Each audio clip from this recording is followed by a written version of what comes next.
Bom dia! Sextou, meus amores! Olha a energia de sexta aí, Marcelinho animado hoje, hein? Como é que você tá? Tá animado? Tá animada também? Vai ficar animado aqui junto com a gente. O programa tá cheio de informações e matérias fofas, fofíssimas pra você. Deixa eu já contar o que tem no Tarobacilade de hoje. O Paraná registra, gente, mais de 4.500 denúncias de stalking, que é um tipo de perseguição que pode acontecer presencialmente ou virtualmente. Hoje eu converso com a advogada Suelane Gundim para a gente falar mais a respeito disso, sobre a punição, porque isso é considerado crime, tá? Você aí de casa, se já foi vítima de stalking, inclusive participe, interaja aqui com a gente, mande mensagem para o nosso WhatsApp, 991 22 2899. O plantão das boas notícias hoje está diferente, em formato de reportagem. Vamos falar do Felicidade do Idoso. O programa conta com diversas atividades e a Manu foi conversar, né, com aquela galera animada, cheia de energia que participa desse projeto. Vamos falar também da exposição Múltiplo Leminski, que segue até domingo no Museu de Arte aqui de Cascavel. Última oportunidade aí para você ver essa exposição. Eu converso com Antônio Marcos, que é coordenador de artes visuais da Secretaria de Cultura Leminski, que é esse artista, poeta, escritor paranaense. Se você ainda não foi à exposição, aproveita, tá? Últimos dias. Vamos com imagens de Santa Helena para abrir o Tarobacidade de hoje. 23 graus é a temperatura em Santa Helena, costa oeste aqui do Paraná. Em Cascavel, qual é a temperatura? Edu, conta para mim. 20 graus, aqui tá mais frio que Santa Helena, hein? Santa Helena sempre é mais quente, né, gente? Olha só, eu falei pra vocês que a chuvinha chegava a partir de amanhã, agora a meteorologia mostra que essa chuva deve chegar somente no domingo, então aproveite o seu sábado aí de sol, porque depois domingo é certeza 90% de chance de chuva e daí a chuvinha vai seguir por alguns dias, tá? Aproveita, né, pra pôr tudo no varal, tirar aquele casaco, porque depois vem um friozinho também. Gente, olha só, foi sancionada há pouco mais de um ano a lei que criminaliza a perseguição, também chamada de stalking, e já apresenta bons resultados. Segundo a Polícia Civil, no Paraná, desde que a lei entrou em vigor, já foram registradas 4.570 denúncias. É muita coisa, né? E agora a pena para quem comete o crime de perseguição, ou stalking, passa a ser de 6 meses a 2 anos de reclusão e com multa. Para falar sobre esse assunto, hoje eu recebo aqui no estúdio a advogada Suelane Gundim. Doutora, bom dia, bem-vinda. Bom dia, obrigada pelo convite. Bom dia a todos que estão assistindo o programa. Vamos falar um pouco mais do stalking para a gente entender exatamente como que é essa perseguição. Ela pode ser virtual ou pode ser presencial, doutora? Isso. Esse stalking, só para vocês entenderem, quem está assistindo, ele é um termo que ele vem do inglês, né? Em que você vai... É uma caça. Então, você tem interesse de caçar aquela pessoa. Mas aí, traduzindo literalmente, ele vai integrar ali o Código Penal, que é o crime de perseguição. Então, aquela pessoa que persegue, ameaça a integridade física, psicológica da pessoa, restringe a locomoção dela, ou até mesmo invade a privacidade dela, ou até faz com que ela não tenha a liberdade até religiosa, não só a liberdade de ir e vir, a liberdade de estar no trabalho. Então, essas situações, elas estão discriminadas agora no artigo 147-A do Código Penal. Então, é crime, sim. Esse stalking, ele acontece por motivações políticas também, doutora? Porque a gente vai entrar numa fase aí, que já estivemos na outra campanha, né, eleitoral, mas as pessoas ficam muito inflamadas, digamos assim, na rede social e brigam, discutem e perseguem até por conta de política. Sim, até porque na nossa Constituição nós temos previsto a nossa liberdade de expressão. Então, só temos que se atentar que para configurar o crime de perseguição, stalking, ele tem que estar ali reiteradamente a perseguição. Não é um único fator isolado. Tem que ser uma situação ali contínua e que a pessoa se sinta ali também, eu estou ali manifestando a minha ideia, a minha expressão referente a qualquer tema política, e aí essa pessoa está ali invadindo, está descrevendo situações que não tem nada a ver com aquilo que ela está se expressando, e aí ela pode sim registrar um boletim de ocorrência, até porque esse crime ele precisa de representação. Você registra um boletim de ocorrência e manifesta o interesse de representar contra aquela pessoa que está ali restringindo a tua liberdade de expressão.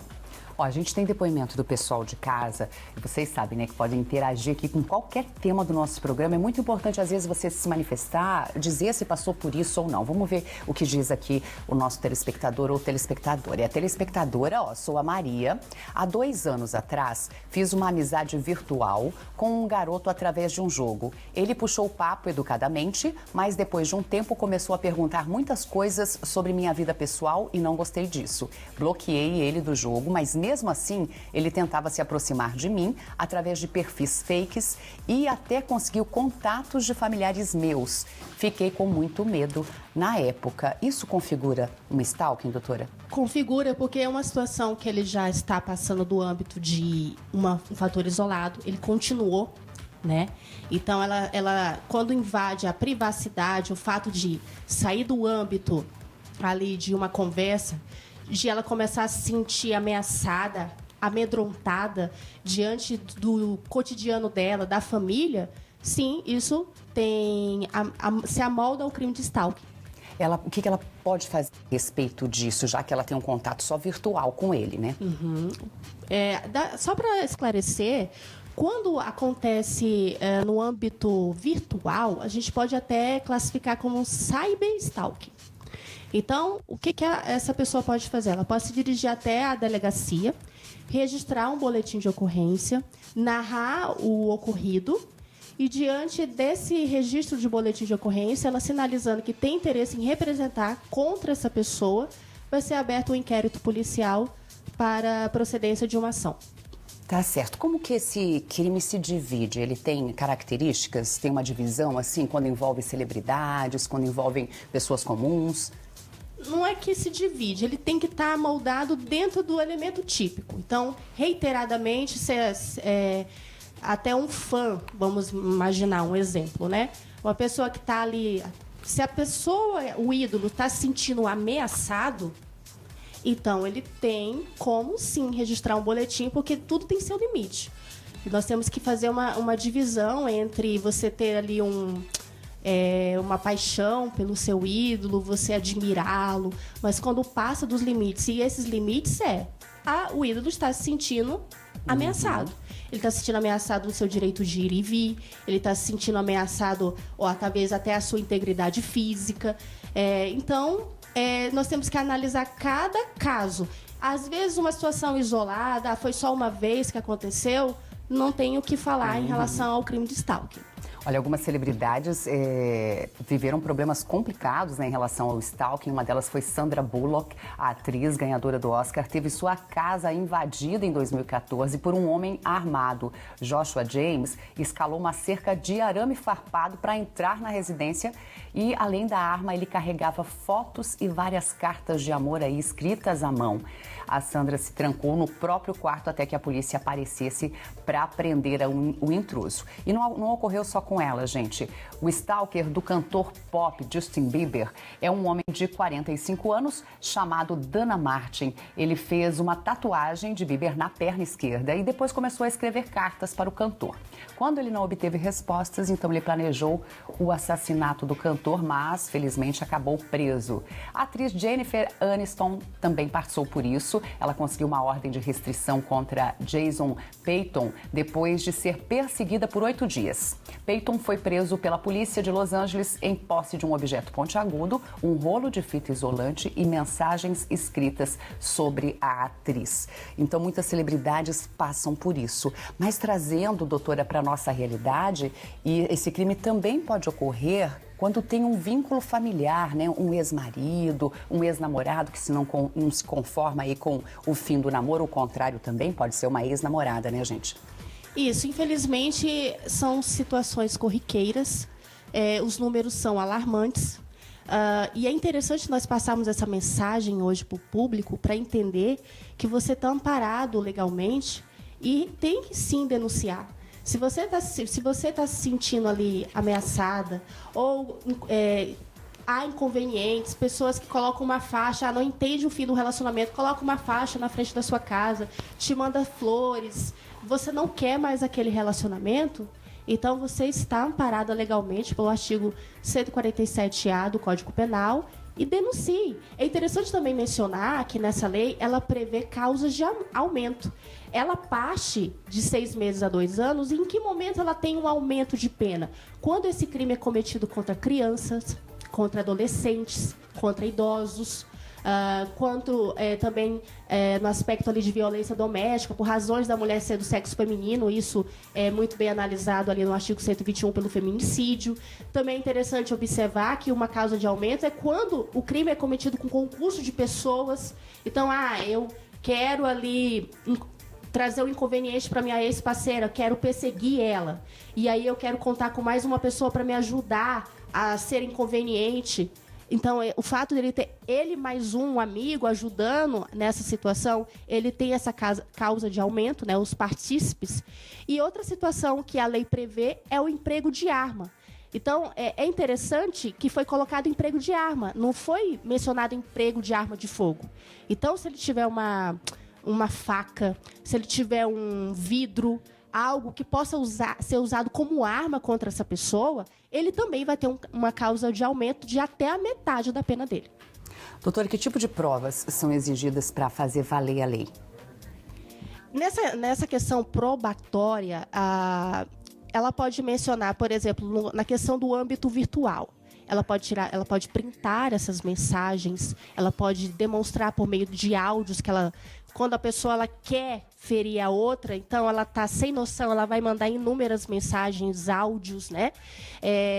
Geralmente, quando ela está sendo importunada no trabalho, pessoas do convívio do dia a dia dela podem ser ouvidas como testemunhas, até como informantes. Informantes, por exemplo, pessoas da família, geralmente essas pessoas que são vítimas, elas estão assim numa pressão tão grande que elas acabam mencionando, compartilhando essa dor, esse sofrimento, esse desconforto com outras pessoas. Então, ele pode ser muito bem ter um acervo probatório e a polícia pode estar fazendo situações como investigação complementar a fim de demonstrar legalmente que aquela pessoa que está sendo acusada, ela está contrariando a lei e ela está cometendo, sim, crime de stalking. Tá certo, até porque no ambiente de trabalho, quando presencial, muitas vezes isso ocorre de maneira subjetiva, né? Às vezes existe a perseguição, mas é que só aquela pessoa vai entender que está sendo perseguida porque é algo muito, né, nas entrelinhas. Então, é importante sempre manifestar para alguém ou para o seu RH, olha, eu acho que está ocorrendo isso, e sempre que se repetir, voltar, né, para esse departamento para que você consiga também juntar provas aí. E no caso das provas virtuais, até uma mensagem de WhatsApp vale, doutora? Sim, hoje no processo, inclusive intimações, o judiciário ele tem portarias que ele utiliza o WhatsApp, por exemplo, como meio de um elemento muito importante ali nas situações do dia a dia, em audiências, né, citações. Então, em relação à questão probatória, sim, pode ser utilizado por meio de mensagens, áudios. É muito bem aceito pelo judiciário e muito bem analisado. Claro que tudo isso vai ser investigado, vai ter ali um parâmetro e um posicionamento do delegado que vai estar à frente das investigações e, posteriormente, ao juiz que vai estar ali possibilitando por meio de audiências essa análise toda do processo. A pessoa entendendo que ela está sofrendo, né, está sendo vítima de stalking, de perseguição, ela pode fazer o boletim de ocorrência direto, a polícia vai estar preparada para informar essa pessoa se realmente o que ela está passando é o crime de stalking? Sim. Diante da narrativa, do contexto que ela está vivenciando, as pessoas que vão estar, no caso, a autoridade policial que vai receber essa vítima, ele vai estar preparado para indicar qual crime se amolda. Se for essas situações que nós estamos tratando hoje do assunto de stalking, a autoridade policial pode muito bem já configurar no boletim de ocorrência o crime do artigo 147A, assim como se não houver uma situação no boletim de ocorrência, isso pode ser também percebido pelo próprio judiciário, eventualmente ali pelo promotor de justiça e o próprio juiz. Suelane Gondim, advogada, doutora, obrigada por trazer informações, nos esclarecer sobre esse tema. Vamos passar uma rede social? Claro, para quem quiser mais informações, por favor, acesse meu Instagram, suelane.gondim. Eu estou aberta para poder informar melhor, não só esse tipo de assunto, ou qualquer assunto que você precise ali de um esclarecimento. Estou pronta ali para contribuir com a comunidade. Então, é importante que nós, que estamos passando por qualquer situação, primeiro nos informe para procurar o melhor método e procedimento a ser adotado. Obrigada, doutora. Até uma próxima oportunidade. Eu que agradeço pelo convite. Muito obrigada.